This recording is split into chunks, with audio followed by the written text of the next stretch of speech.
Hi, Christof. Hi, Bob. How are you? Fine, thank you. Good. Let me introduce us. I'm Robert Wright. This is the Wright Show. You're Christof. I'm going to try to pronounce your last name as you pronounce it, and I'm going to fail. Koch. Very good, yes. Was that not bad? Yes. Okay. Anyway, you're a very well-known neuroscientist. For a while, you were at Caltech. Now you are at the Allen Institute for Brain Science. And you're what? Chief Scientific Officer? And are you? I read somewhere that you're president. Are you president? I'm president and chief scientific officer of the Allen Institute for Brain Science here in Seattle. Yeah, we had 300 people, 300 scientist organization in Seattle in one building, funded mainly by Paul Allen to do basic science and open science to help understand the brain. And Paul Allen is, of course, the co-founder of Microsoft, which is how he came to have the capability to found an institute, a capability that many of us lack. And you're also the author, most recently, of Consciousness, Confessions of a Romantic Reductionist, and we're going to talk about consciousness today. It's a subject we've been talking about lately. We just posted a dialogue between me and David Chalmers, whom you probably have come across in the course of... I know him very well. Yes. Yeah, and I just recorded one with a scholar named Keith Frankish, who is of the view, I think I can accurately say, that consciousness more or less doesn't exist. That may be a slight exaggeration of his view. But anyway, you subscribe to a very interesting view known as panpsychism. And we're going to explore that and some related matters, the kind of spiritual, in some cases, I might say, implications of it, certainly philosophical implications of that particular view of consciousness.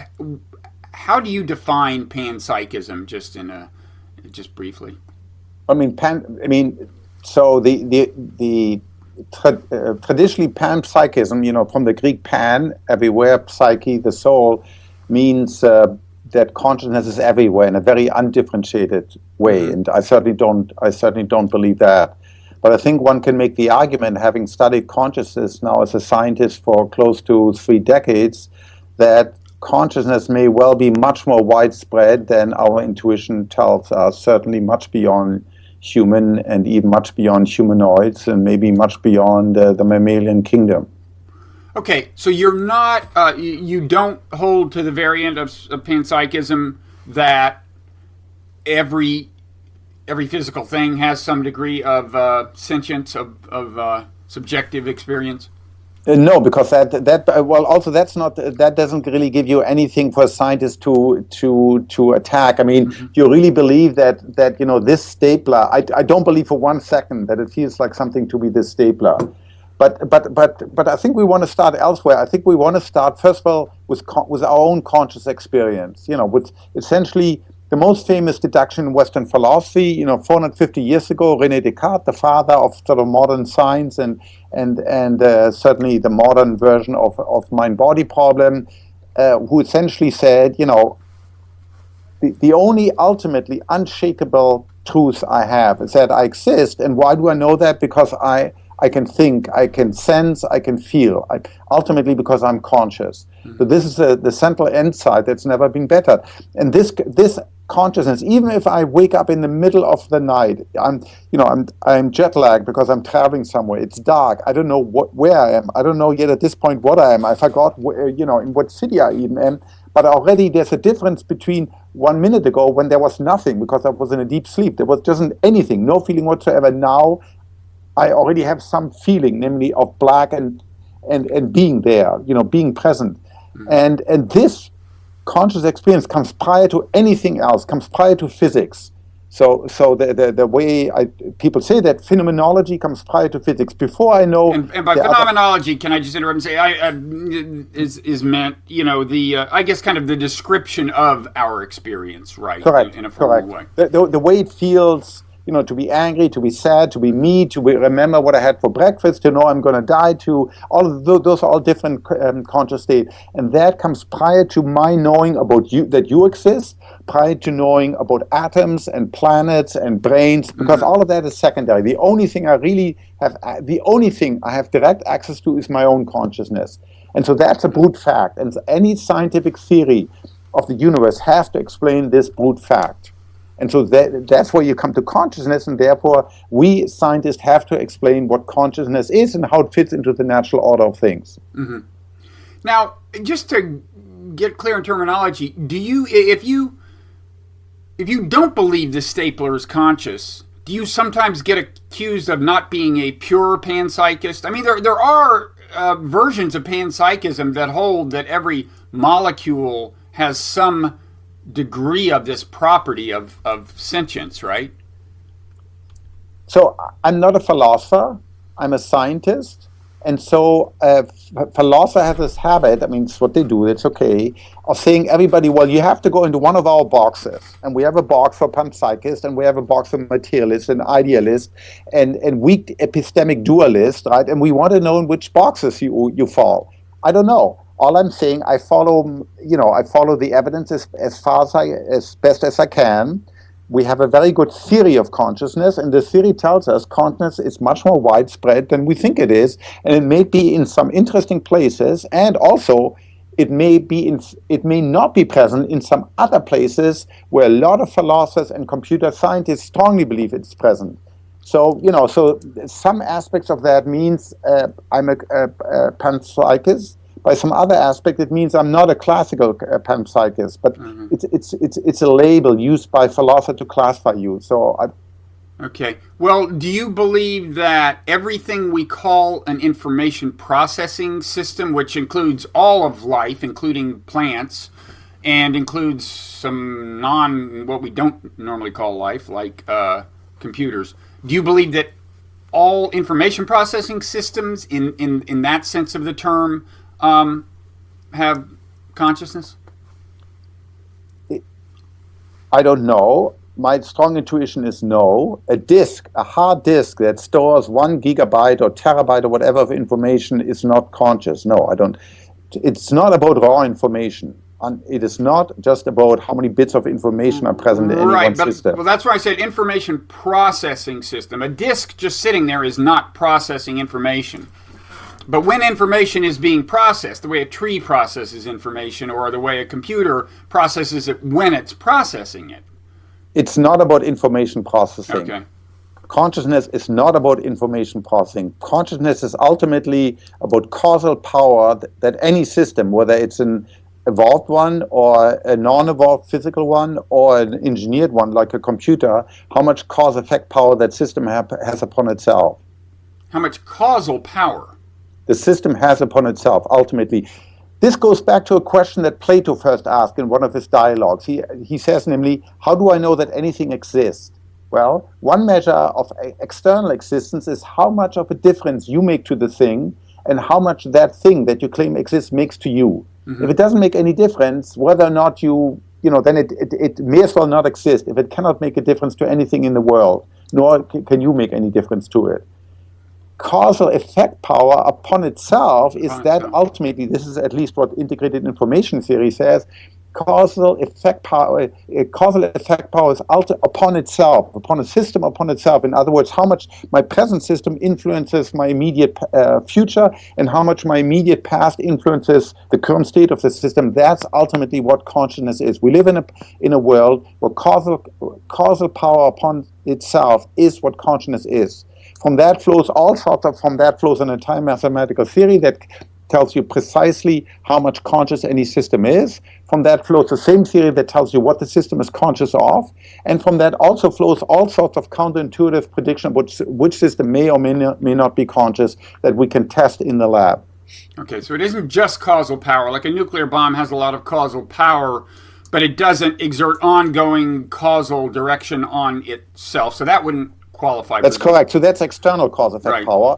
Clearly, nuclear power is very powerful. Yes, I mean a nuclear bomb, but that's not causal power upon itself. And then you take something like a brain. It's a very complicated system. We can all agree on that.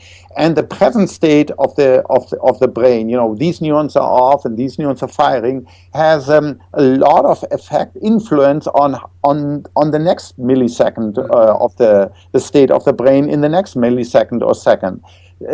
So it has a lot of cause-effect power upon itself. And the theory says that any system that has cause-effect power is conscious. The more cause-effect power it has, the more conscious it is. And this This is described, quantified by number phi. For any one system, you can compute this number. It's either 0, that means the system has no cause-effect power, or it's some positive number. And the bigger the number, the more the system exists for itself. And that's what consciousness is. That's what the theory says. So for the first time ever in history of people thinking about consciousness, we have a quantitative theory that actually takes a particular system that has transistors or neurons or glass beads, whatever, in a particular state, and you can compute to what extent the system is conscious, and if you change the wiring, how does this affect the conscious state of that particular system. Mm-hmm. Now, when you say we, I know you've worked with Giulio Tononi, who's right, associated with integrated information theory. Is that what you're talking about? Yes, and I mean now collectively, there's a growing community of scholars that studies this.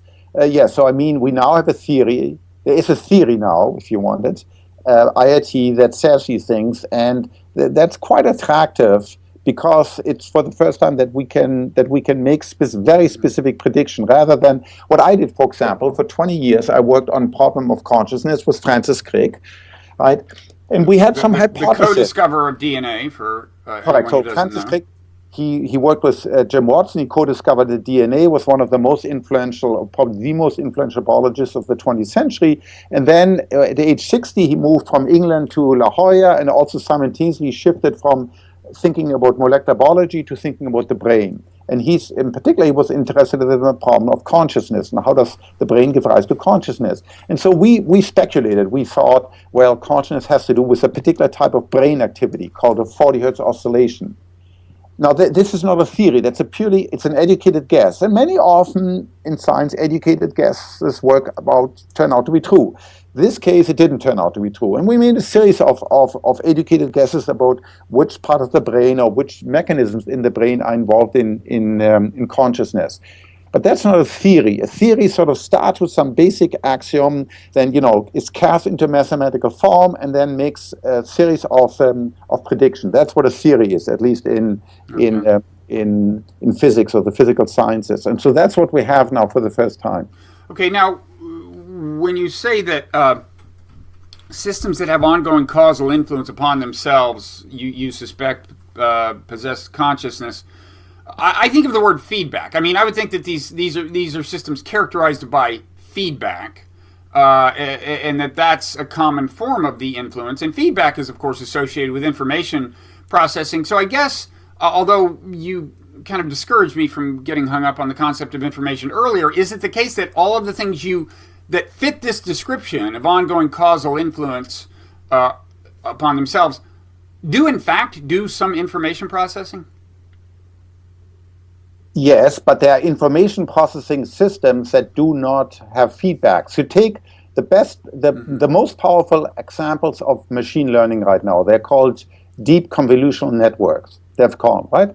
And they're all the rage, and Facebook uses them, and Google uses them to translate and label images and all of that. They're purely feed-forward. You put in an image, the image is processed through 40, 50, 60, 70 layers of units of simple abstraction of nerve cells, and then you get an answer. It says it's the picture of Christof, or it's two dogs playing on a beach, or whatever. That's a purely feed-forward system.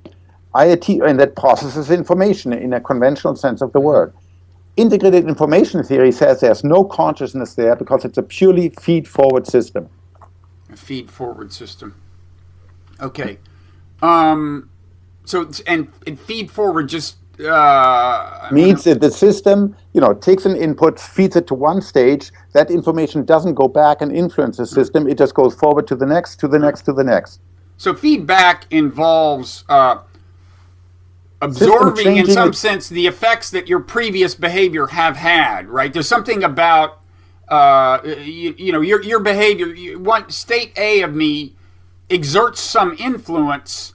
And that influence then re-enters my system in some sense. Correct. Okay. So, now some of this I think will be consistent with a lot of people's intuitions. I think almost everyone thinks. I think most people think it's like something to be a dog. And in fact, yes. I was thinking the other day. I know you had a dog when you were a child. You may still. I don't know, but. I was just looking at my dog and thinking, I really love my dog. So do I.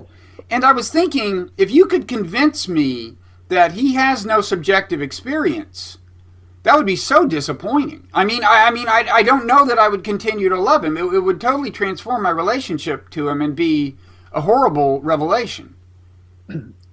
Practically speaking, I don't think it would change life a lot because we have this thing of agency. We attribute, people fall in love with their cell phones, with their cars, with all sorts of things. It's not the same. I resist you're comparing my dog to this. My dog is so much more lovable. I love dogs. Okay. And the big difference is when something has consciousness, it ethically enters a different realm. Right. My washing machine in my car, for instance, even though if I had a Tesla, I can still take a hammer to it and destroy it. And you might say, well, crazy, you just ruined $70,000. But it's perfectly within my right to do it because it's just a machine and it's just a means to an end. The end is to get from A to B. My dog is different. My dog, because it's conscious, it's alive, it can feel pain and can feel pleasure. It has some rights, some minimal rights, but one right is not to be abused, right? If you abuse your dog, your neighbor can go to the police and the police can arrest you, rightfully. And so that's a big difference. Once systems acquire consciousness, the capability to experience the world, they are not means to an end anymore. They become ends. And so this debate about what is not conscious is very important, not only to decide is a fetus conscious, when is the baby conscious, what about a minimal conscious patient, what about a patient in coma, but also what about machines in 20 or 30 years from now that look very complex. If you look at all the movies, Westworld, Ex Machina, Blade Runner, are they conscious creatures? Well, what about that Tesla if you turn on the autopilot system? Because at that point, it's doing... cars do some feedback anyway, but at that point, it's really a pretty highly goal-directed system with a lot of feedback. If you turn the autopilot on, do you start to suspect that your Tesla is conscious? It depends entirely. So the theory again is not just any feedback. The feedback has to be at a particular... The theory says you have to look for maximum of cause-effect power. And the maximum of cause-effect power might include a different part of the hardware. It depends on the exact spatial and temporal granularity, whether you're looking at atoms, whether you're looking at transistors, whether you're looking at mechanical levers. In each one of these cases, the cause-effect power will be different. So it may well be possible that it feels a tiny bit like something to be a Tesla with an autopilot. It may be possible. Okay. I'll remember that should I ever find myself owning one, which is fairly unlikely at this point. And I do want to get into the implications of this for the ethics of artificial intelligence. But let's spend a little more time in the organic world. So as I was saying, most people, would grant that, okay, dogs, chimpanzees, and so on. And they're like, what about reptiles? Maybe. And jellyfish? I don't know. And then bacteria, and probably most people get off the boat by then and say, no, I don't think so. Not to mention plants. But I think plants comply with your criterion, right? All forms of life comply with your criterion for consciousness, right? No, so it really depends at what scale, once again. So it may well be that a single cell, so any cell, whether it's a bacteria or plant cell or protozoa, has enormous complicated feedback, regulatory cascades upon regulatory molecular cascade. And it may well be that it feels a tiny itsy bitsy like something to be a single cell. Right now, I think experimentally that's a question very difficult to access empirically, experimentally. But that's not to say that if I take one of those cells and put a whole bunch of them together like in a tree, there's going to be a lot more consciousness there. Because there's very little integration and differentiation, certainly at any fast time scale going on in a tree. A tree doesn't have, for example, anything like our nervous system like our nervous system. So just because individual cells are conscious doesn't mean the entire organism is conscious as such. Okay. So integrated information theory tries to talk about what you're talking about in a very precise way, right? The idea is to actually quantify, at least in theory, kind of magnitude of consciousness that different systems might have based on their physical properties. Is that right? It's entirely dependent on the wiring. It doesn't depend on the input-output behavior. It's entirely dependent on the wiring, yes. So if you give me the connectivity, if you want, the connectome, this is one modern way of speaking about it, the complete wiring, how these elements are wired up, whether they're molecules or neurons or transistors, then from that circuit diagram, if you want, I can compute how much the system is an integrated system. That's essentially what phi is, how much the system exists for itself, and also at any given point in time, what that system is conscious of, at least in principle. In practice, it's very difficult because you're dealing immediately with very high dimensional spaces. Well, are there any systems simple enough so that maybe Tononi or somebody else who holds this worldview has actually come up with a number? I mean, they look at a circuit board and say, okay, here's the quantity of consciousness. Yes, so that's a very important development, the development of so-called conscious meter. It's just coming out in the American Annals of Neurology. So you have a practical problem worldwide.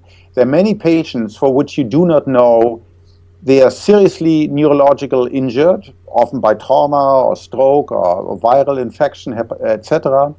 And these patients are in a so-called minimal conscious state, or in a vegetative state, or sometimes in a persistent vegetative state. And it's very difficult to ascertain whether they're conscious or not.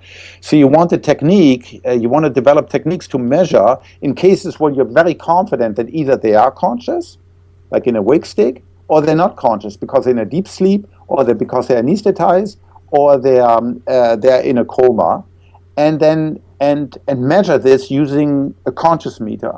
And so out of the theory comes a practical technique. It's called zip and zap, essentially that involves a device called a transcranial magnetic stimulation, where essentially you put little pulses into the brain, then you equip the skull, you put a high-density network of EEG sensors, like 64 or 128 EEG sensors, and you essentially look to how integrated the brain's response is to these little pulses.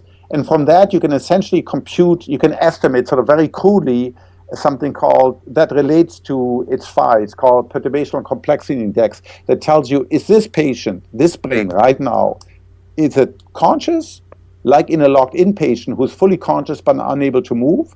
Or is it more like a patient that's either deeply asleep, it's unconscious, or anesthetized, or so injured by a stroke or something that there's no consciousness there, although the patient may still open his or her eyes, like Terry Schiavo, or still may occasionally moan, but there's no experience anything more. So that's a very important development.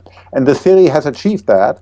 So there's numbers of papers that have come out, and the latest, as I just said, is coming out in a neurology journal to test this actually in clinical practice. So again, this makes a huge difference, because for the first time in the history of thinking about consciousness, it's not just sort of airy-fairy theories, and here's one philosopher and another heuristic sort of very, abstract theory. But here now, actually, we predict something and we can measure it in the clinic. But how do you test the theory? I mean, you can come up with a measurement for consciousness, apparently, in principle. You have a system for doing that. But then how do you do the other part and find out whether you were right in your assessment of how much consciousness there is? Well, so first of all, you test the theory, you test this zip and zap technique in cases where you're very certain.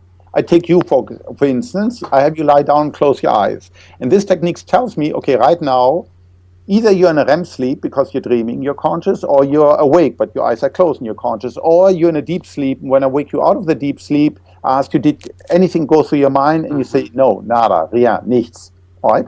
Then I take you and anesthetize you, all right? And I know, depending on, because people do this every day, day and throughout the world, we anesthetize people, we know exactly when consciousness disappears, and I can correlate that theory. I can see, well, does it correspond to my clinical experience? And I can take it in patients where I know either the patient is conscious or is not conscious. And so you test it against known cases, and then you go like any other theory, then you extrapolate it where cases where right now the current state of clinical knowledge is, well, I don't know. I simply don't know whether this patient is conscious or not.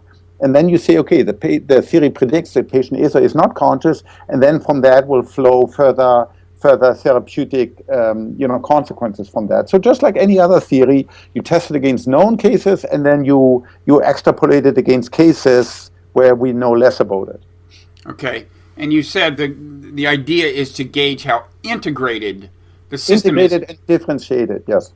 Is there a way to spell out for lay people like what you mean by integrated and differentiated? I mean, is that roughly comparable to what we might think of when we think of the word complexity? You know, it's somewhere between pure disorder and pure uninteresting order.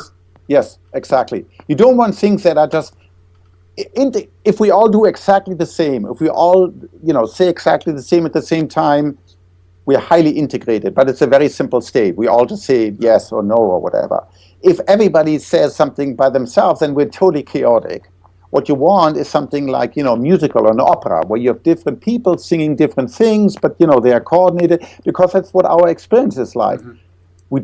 We experience a highly differentiated world, right? Everything I see is different from any other thing I've seen, but it's also integrated. When I see something, there's only one mind. I don't see two things next to each other. I see a single integrated view. This is what philosophers have always stressed. Conscious perception is holistic, it's integrated. So you want something, you need a brain to reflect that. You need a brain that's both differentiated as well as integrated. And there's a sweet spot there. And essentially, this measure of 5 sort of tells you how differentiated/integrated is a system. So for instance, when you have two separate brains, or when I take your brain and cut them in two, because you have epileptic seizures that start in one brain and propagate across these wires, these 200 million wires that make up my corpus callosum, the surgeon will sometimes go in and cut them.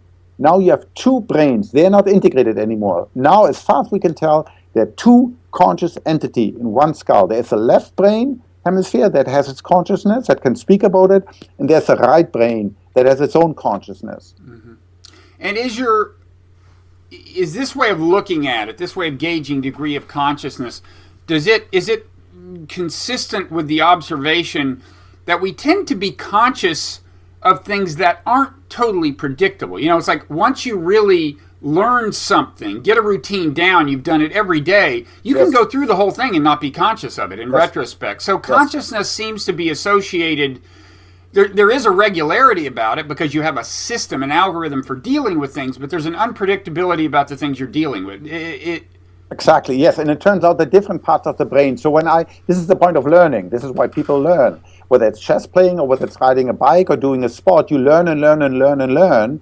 Early on, you involve your cortex, but then when you do it over and over again, a different part of the brain gets wired up. And then, as you point out, you can do it without thinking. You just do it because you have a separate part of the brain, striatum, that doesn't involve consciousness, that in fact thinking about it may slow you down, right? Then you just do it because you've trained for this case again and again. That's a different part of the brain that has less integration, and you don't experience it, yet your body does it for you. Mm-hmm. Okay, so you have a view that a whole lot of non-human creatures have sentience, consciousness, and are therefore morally significant. And you have the view that if not that's now... why I'm a vegetarian now. So I turned into a vegetarian because I want to be consistent with my scientific, with my science. So if I had convinced you that trees and plants and so on may be conscious, you would be in trouble as far as nutrition goes. Well, in principle, yes. In practice, of course, any moral judgment is always relative, right? Thou shalt not kill. Well, except in a war when I'm being ordered to kill, except when somebody attacks me and threatens me or my family with their life, except maybe when they're on death row, except maybe in abortion, right? So any moral judgment is always a relative one. You always have to weigh different. I mean, I need to survive. Mm-hmm. But if I live in a world where I can survive perfectly well without eating animals whose brain is no less complex than the brain of a dog that you and I clearly love, then I feel it's the right thing to do. What about escargot? I don't eat it. I happen not to like snails, but that's just, at some level it's so low that, but you could be a Jain, right? You could be a Jain and go around and have a mass so you don't swallow any gnats. Yeah. So, okay. So, speaking of moral things, so you were, in the subtitle of your book is Confessions of a Romantic Reductionist. You talk at the beginning about how you were brought up religiously, you were brought up Catholic. At some point you lost your faith, as a number of scientists have. But then you say, I lost my childhood faith, yet I've never lost my abiding faith that everything is as it should be.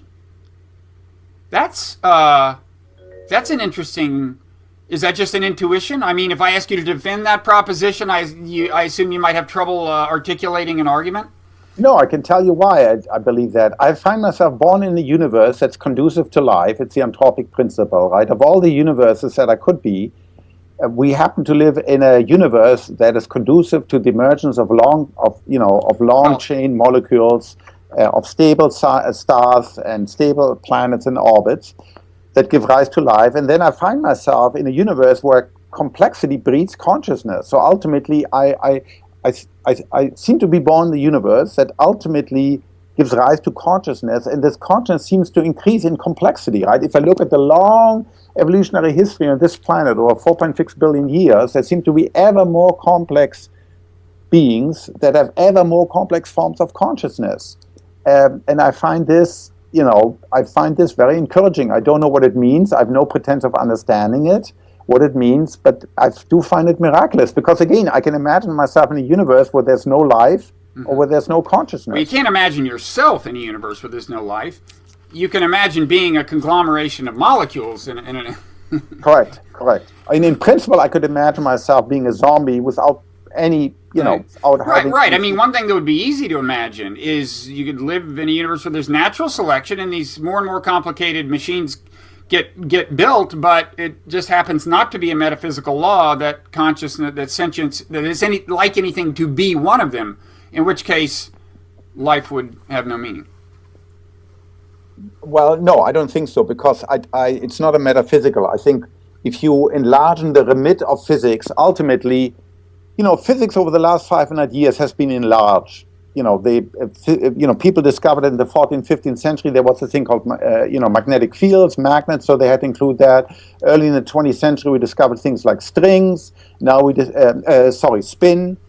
Particles that spin up and spin down. Then now we're discovering there might be dark matter. So we constantly enlarging what falls within the remit of the physical. So I believe a complete theory of physics has to capture both the external aspects of reality, those we describe using physics, relationship among objects, whether they're charged or they have mass and they get attracted to each other or repelled by each other, or their internal properties. My brain is a physical system like any other, subject to the same laws of quantum mechanics and relativity, but I also have an interior view. That's my consciousness. And that is, to fully describe the universe, you have to describe both the external aspect as well as the internal.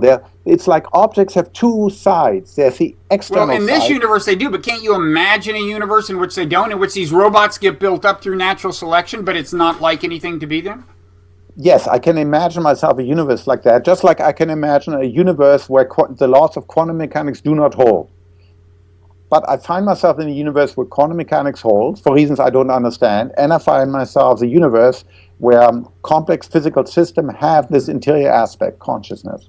Speaking of quantum physics, what do you think of this idea? David Chalmers has been flirting with this lately, that consciousnness is what collapses the wave function, when you observe the world. So that's a view in which, anyway, do you have a view on that?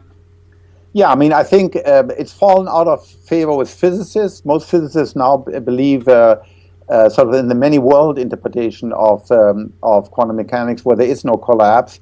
Plus, empirically, we right now have no support at all that you need such macroscopic quantum mechanical phenomena to explain consciousness. Your brain seems to operate under the limit of classical physics, of course. Although, of course, quantum mechanics is underlying it, but it seems to be reasonably well approximated, certainly in its central part, by classical physics. So I'm quite skeptical about all of these quantum mechanical approaches. It's sort of more minimization of mysteries. Well, consciousness is somewhat mysterious, and quantum mechanics is mysterious. Well, maybe the two are linked. Yeah, maybe. Okay, so back to this idea of how lucky we are to, how kind of nice this situation is in some sense. Complexity tends to grow. It entails consciousness. Does that give you a kind of encouragement or solace, assuming it does, just because, hey, we're lucky, I mean, consciousness is nice, or is it further the sense that, maybe there's some point to this exercise even if we don't know what it is? Yes, both. I think, the fact that you can experience life and see things and hear things, hear the sounds and sights of life is wonderful. And B, I don't know what it is, I don't know what it means, but there may well be a point to this that I, as with my limited brain, I'm unable to understand.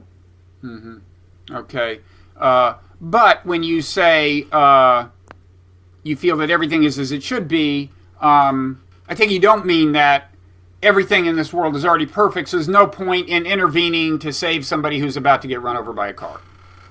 In a day and age, and 40% of our electorate votes for Donald Trump, it's very difficult to say we live in anything close to an ideal world. Yeah. Do your theories explain Donald Trump, by the way? No, of course not. I'm sorry to hear that. So you make, I've heard you make a number of references to Buddhism, and I know you spent time with the Dalai Lama. I'm going to go back in next month, in 2 months from now, in December. What kinds of things do you do with him? Well, so partly we teach the Buddhistic monastic community. There are 15,000 monks, Tibetan monks in exile in India. And they're very interested. They now have a modern scientific program that teaches them about the basics of evolution, of physics, and of brain science.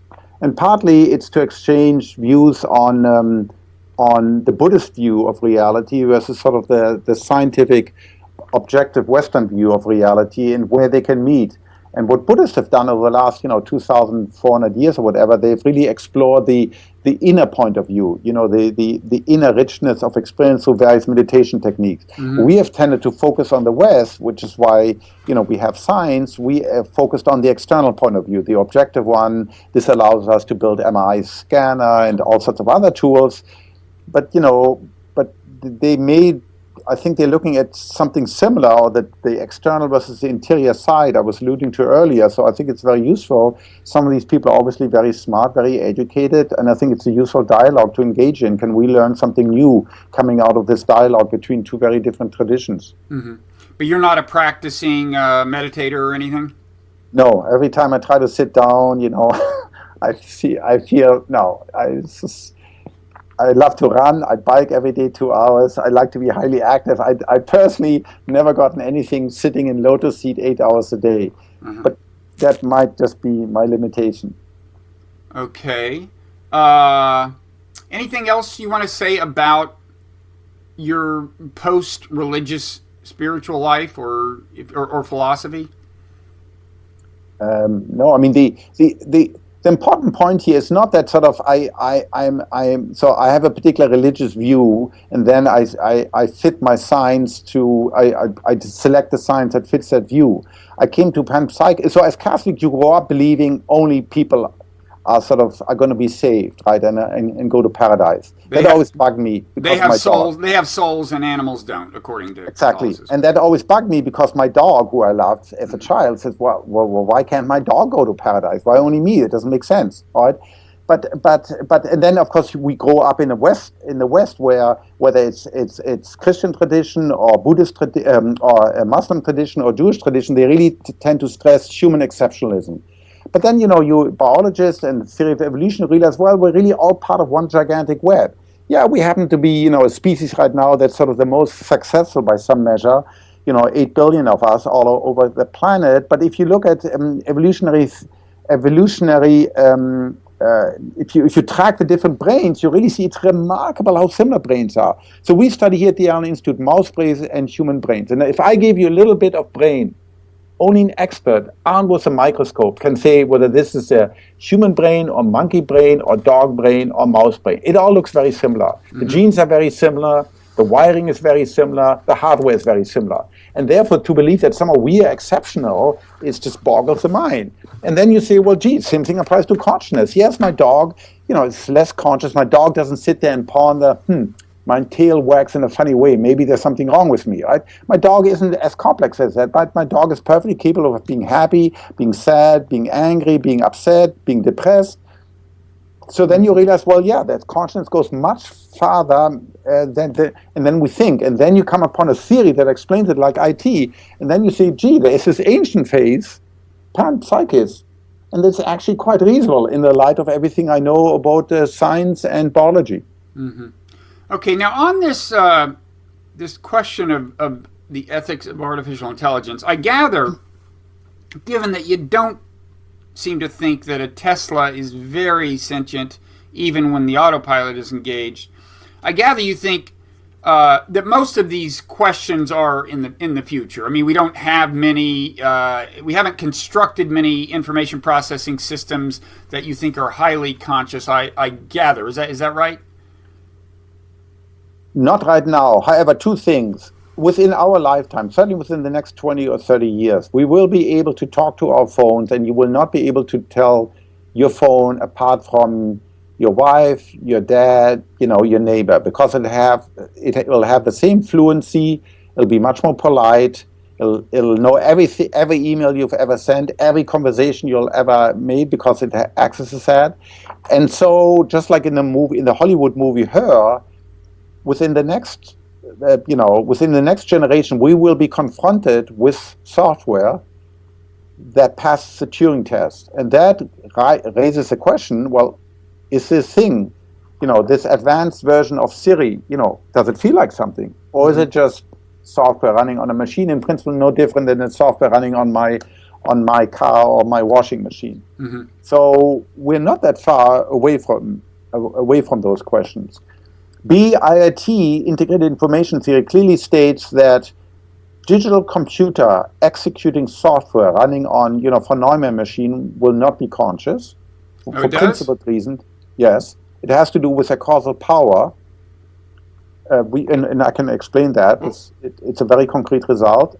Thirdly, however, it does say that in principle you can build machines, so-called neuromorphic machines, that have causal power similar to that of the human brain, that could be as conscious as a human brain if you choose to, and if you can build hardware similar to the hardware that the brain has. Mm-hmm. Well, I would think that, based on what you've said so far, the question of whether, or at least how conscious the machine is, has something to do with whether pursuing goals is built into the software and the environment in which it's pursuing that goals. That's not the key thing?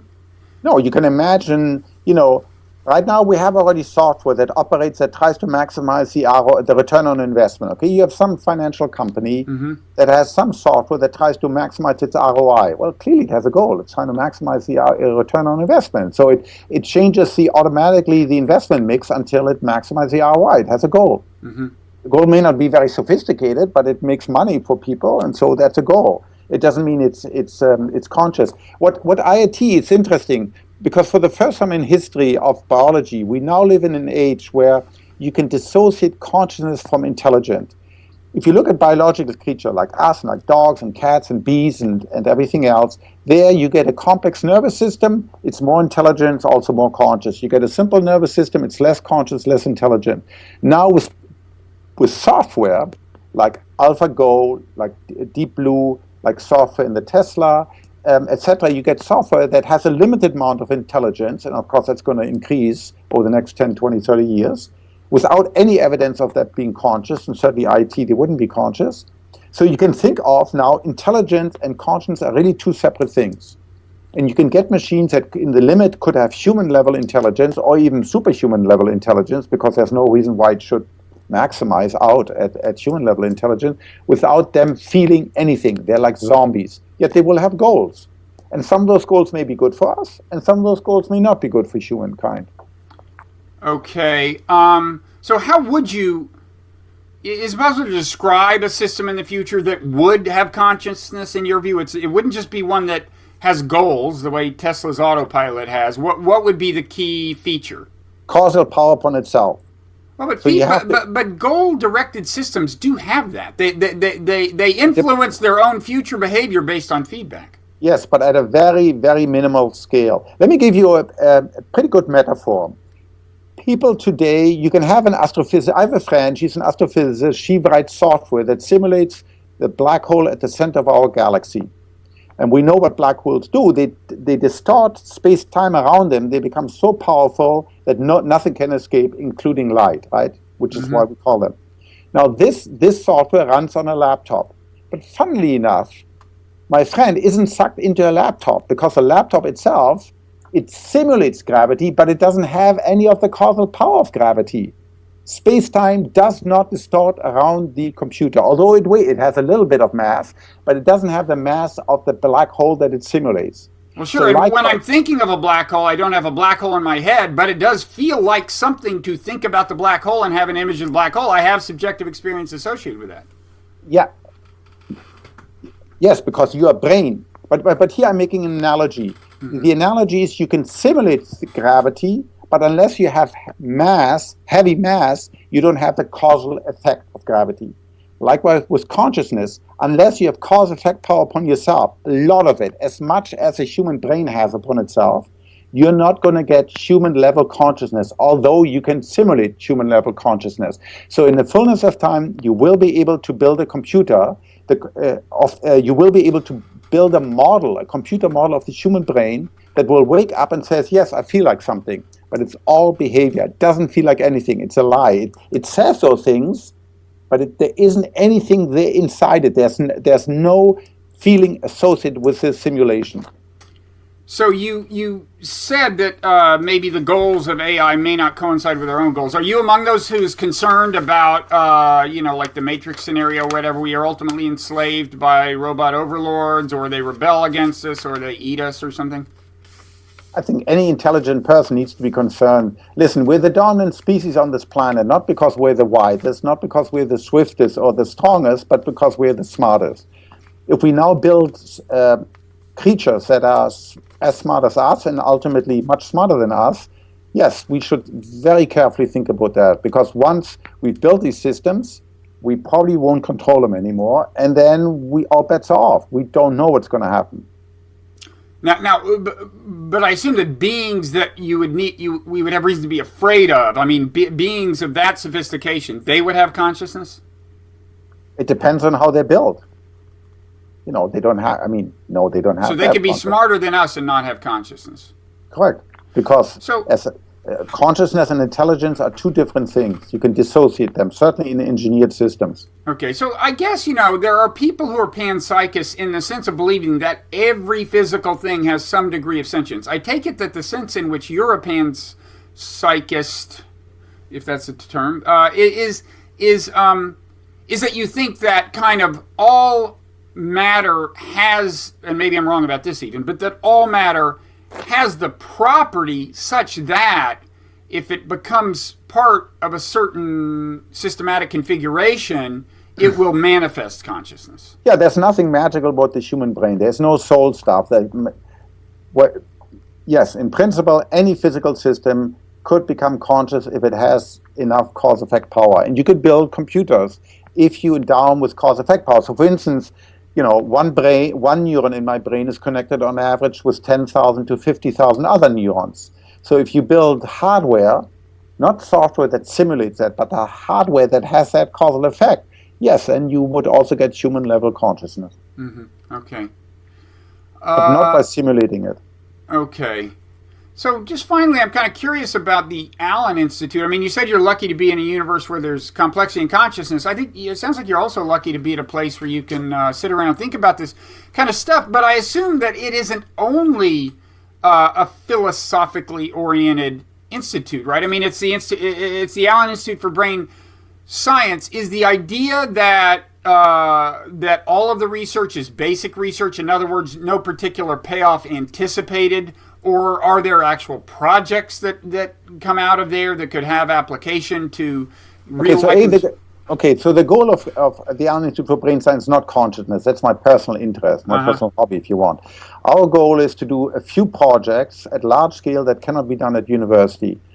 And our tradition has been, we just did it again yesterday for the 36th time, to make large data releases of our product and make all that data accessible to anybody. You can right now go to our website, brain-map.org. You can download all the data about human brains, about mouse brain, about monkey brains in great detail. You don't have to have a login. There's no IP. You can do, if you discover a drug based on that, then great for you.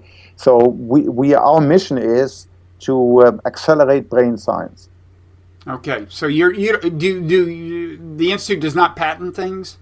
Right now, we have the legal framework, but right now we have not patented things yet, because we've been primarily operating in this mode of what's good for the community. So in the first 10 years, we did these brain atlases, mouse brain atlas, human brain atlas, monkey brain atlas, where we expressed all the genes. You can all the genes you are interested in. You can go to our website and find out in which part of the brain they're expressed. Mm-hmm. And sort of we're building upon that tradition. And we're now roughly 300 people in one building. Paul just gave us last year this wonderful building here in downtown Seattle to work on this open science mission.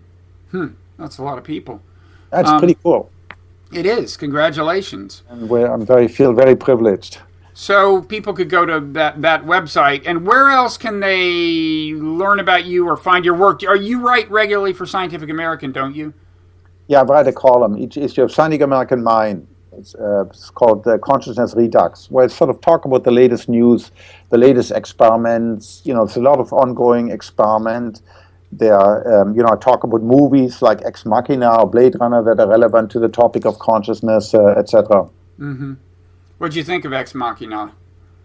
It's almost as good as Blade Runner. Blade Runner, in my opinion, is the best movie ever made. It's certainly the best science fiction movie ever made. And Ex Machina is a little bit darker, but also very clever, very good, very thoughtful. It is. I mean, the one issue I had with it is this idea that when AI shows up, it will be in the form of like a robot that looks like a person. And of course, as you said, AI is evolving on our smartphones right now. I mean, Google just announced Google Assistant, which is the next step.